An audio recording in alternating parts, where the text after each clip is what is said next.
Hello everyone, in today's video I am going to show you how to share Google Drive files and folders with a link. So let's get right into it. Here we are in Google Drive. To share a file or folder, right click on it and select Share. Or if you prefer, select the item and click the Share button at the top here. Both actions open the same sharing window. In the window that pops up, enter the email addresses of the individuals you wish to share with. Next to the email field, there is a drop-down where you can choose the level of access: editor, commenter, or viewer. You can choose the option that suits your sharing needs. You can also add a personal message in the box below. This message can provide context about the shared content.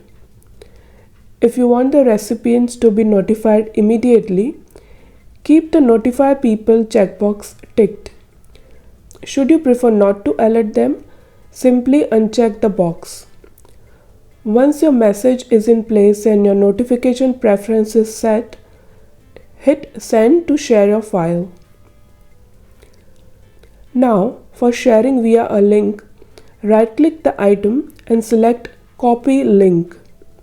Or select the item and click on the Copy Link button at the top. Both will copy a shareable link into your clipboard.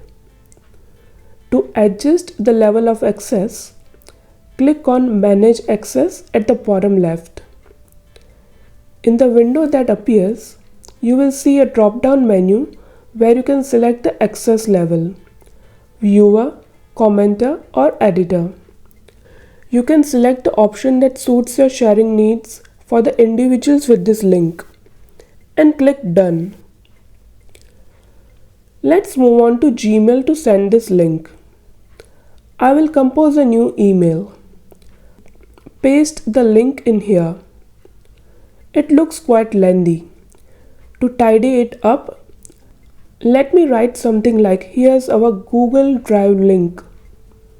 Highlight it, and then I'll go down and click Insert Link and paste our Google Drive link here to embed it into our selected text and click OK. As we can see, that link is now available here on this clickable text. I can now delete the long URL from above, leaving only the neat clickable text. And that's how we share our Google Drive files and folders with others. I hope you found this video helpful. If you did, please hit the like button and subscribe to the channel. If you have any questions, please drop them in the comments below and I'll get back to you as soon as I can. I will catch you in the next video. Take care.